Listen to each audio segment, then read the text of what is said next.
How to pick a winner at the Procore Championship. The fall schedule begins on the PGA TOUR. Max Homa's won twice at Silverado Resort. Sahith Theegala, the defending champ, is back. What did those guys do so well when they won? There's one specific area on this course we're going to tell you about on how you're going to pick your winner. But first, Benny Betts has one stat you need to know about which part of the country your winner is going to come from in this event?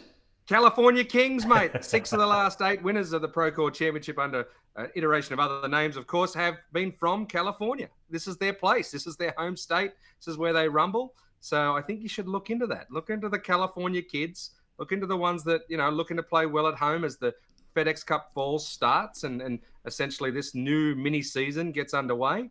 And look for the locals. There's something in that, let me tell you. So what we do each week on Key Stats is we find those little nuggets. You're thinking about who to pick this week, whether it's a winner, a top 5, a top 10, any kind of prop market out there, any kind of parlay. We are here to give you the stats historically of what the winners have done recently at that event. Procore Championship. Let's go, Benny. Our one key stat this week, it's off the tee. It's not driving distance. It's not driving accuracy. It's a mix of everything. Look at the 6-year span from 2017 to 2022. All 6 winners were excellent in strokes gained off the tee and total driving. Now, there's a reason why Sahith Theegala is not on here, Ben.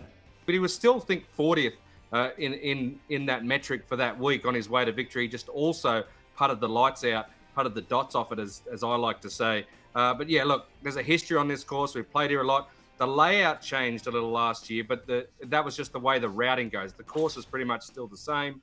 So you do need to be great off the tee. You can see there, Champ was first, Homer inside the top 10 the 2 times he won. Even old man Stuart Sink, when he shocked everyone to win there in Napa, was just poking it out there off the tee and gaining strokes there. So you've got to start off the tee, get it out there, get yourself in play, and then you can attack it, because you're going to have to go somewhere between 16 and 21 under, generally speaking, to get this thing done. So you want to be attacking from the fairways to have a crack at it. The reason why I find this important this week is because almost every week when we crunch these numbers, we see excellent ball striking in the fairway.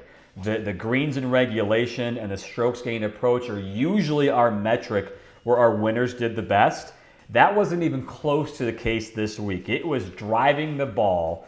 All these guys in the top 5, in the top 10, in multiple categories off the tee. The iron game, yes, needs to be good, but is nowhere near as important as it is in other events on the tour. Same around the greens, where we didn't find any kind of correlation of players, how they did scrambling, how they gained strokes around the green. So off the tee, going to be very important this week. If you have anything else to add, or we can keep going.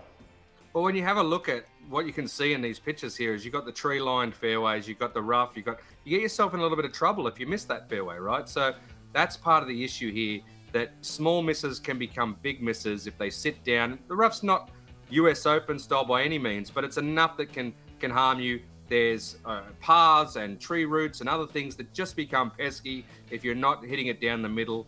And look, that's the protection too. Sometimes you can see there's some narrow parts of these fairways because they want to make that a premium. Otherwise, they know these guys might take it 31 under, 35 under. So they make it difficult. They make you have to play down the sight lines there at Silverado. Otherwise, you can just find yourself in dicey lies and trouble. So get it off the tee and get going. Brings us to the next topic, looking at this course in specific. Now, I know they've rerouted some things. They've changed Silverado Resort recently, but something about the back 9, scoring on the back 9, picking players who are good on their back 9 against their front 9. Why is that important this week? Silverado, you can see we changed that routing as I spoke about. Look at the back 9. It's a par 37. 3 of the par 5s are on that side, and you have to go low on that side of the course. If you are not getting deep, you see it was 0.7 for the entire field last year under par, and the guys who were at the top of the leaderboard, way better than that. In fact, Max Homer, when he won 2 years in a row recently, was 20-something under on the back 9 versus 11 under on the front. It's a different animal. You have to get after it. And on the front, you see it's a par 35, only fractionally under par for the field last year. Little tougher. As I said, only one par 5, only one free shot, if you will, at a birdie in that regard. So if you cannot attack the proper side of the course, you're going to get left behind. You're going to get lapped. You've got to be ready to go. So look, in the first 2 rounds, you do need to pay attention to which players are off the first and which players are off the 10th. This is going to be huge for your early market moves. If you have a favorite that's starting on the front 9, you might want to wait and hope you can get a little bit of juice before they make the turn, because somebody on the back 9 starting has gone deep early and created a little separation that looks like false separation, if you will. It's one of those courses. You should keep that in mind in your live bets. Get ready to hammer someone essentially as they make the turn, as long as they can get through, as you see there, that 11th hole. It can be pretty tough indeed. Yeah, and that's interesting because this course, I don't know if we've seen par 3s continue to be the hardest holes on the course. All 4 of them are in the top 6 of hardest holes on the course. So what do you look at there, Ben? Are you looking at players who excel on par 3s, or are you looking at players who struggle on par 3s? What I want to know is who struggles first, right? Who has had a problem? I'll go to par 3 scoring over the last few years. You can find that on golfbet.com, pgatour.com. Don't be afraid to look in there and start looking up the stats. But you can find the guys who struggle. That's where I want to know. And, if normally we could dive even deeper in and we could find the distances of the holes, and we could work out, okay, who plays well on approach from this distance and that distance. But let me tell you one really cool thing that the tour does there at Silverado. They mix up these yardages on those par 3s like you wouldn't believe. Last year, for instance, there were a time where on one of the par 3s, it played 49 yards different from day 1 to day 2. They can make it change. They really mix it up. Again, they're looking at finding ways to challenge these players on what is a resort course. Normally the people up there drinking the wine, having a crack at everything there, their cheese and bickies and everything else up at Napa. They want a nice and easy course. So normally it's set up for resort guests to have a nice time out there.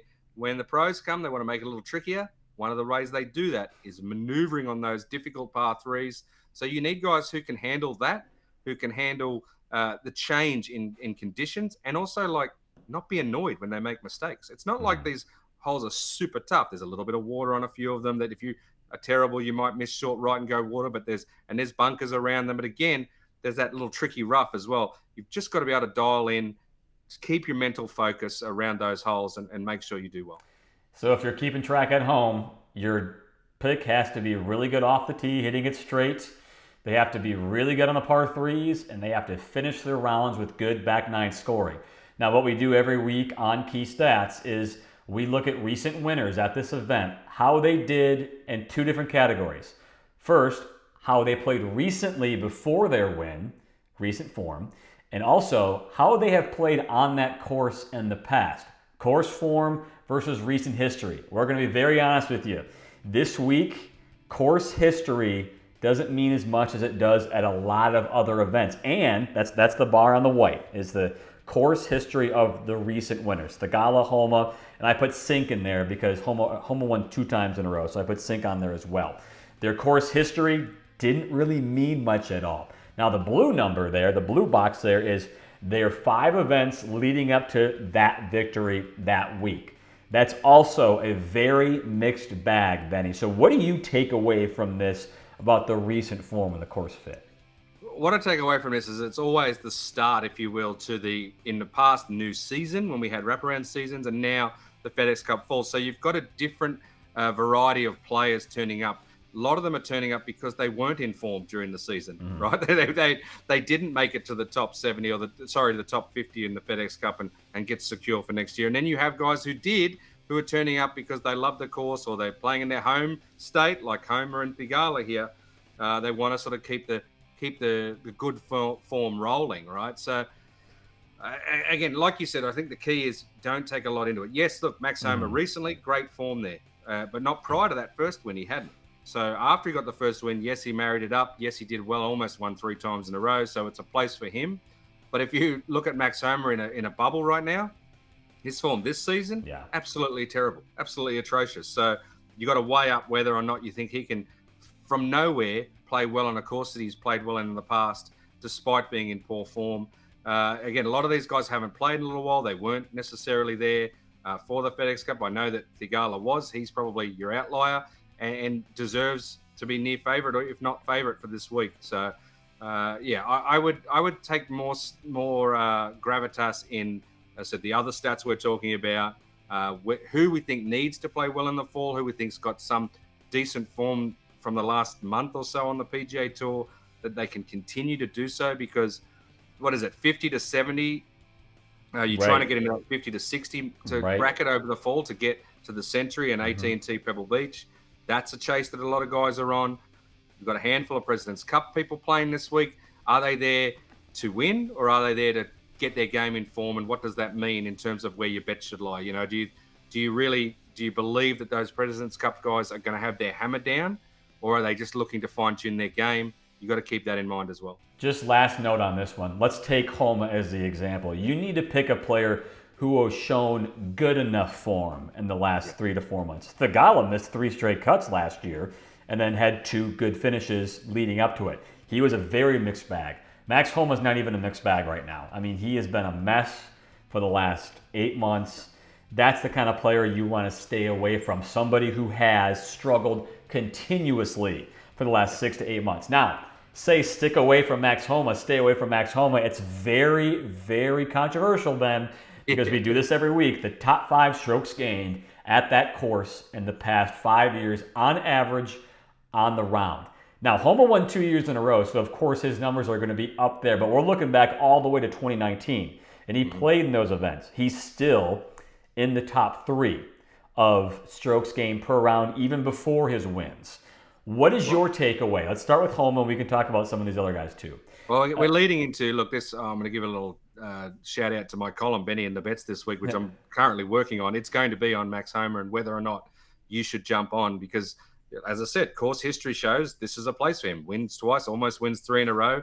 Has always played pretty decent, loves going there, talks about it all the time. But he has been diabolically bad of late. He has been lost. And I've crunched the numbers over his last 2 seasons, and he has fallen huge. Look, I'll show you. He's fallen massive in off the tee, massive in approach, massive in putting, massive tee to green, massive total, massive driving distance, massive driving accuracy, massive greens in regulation, birdie average, scoring average. They're all hugely down on a year ago. The only stats on the main page that he has improved, if you will, over the last 12 months are around the green fractionally and sand saves.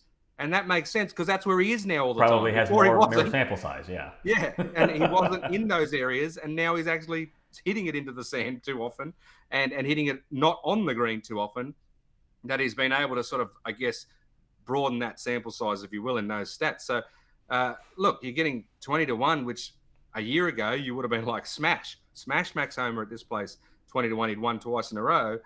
I don't see it. Look, if he goes ahead and wins and pulls it out because it's a place he loves, great. I'll miss the 20 to 1. I'm not jumping on a guy who has just been terrible despite this awesome course history.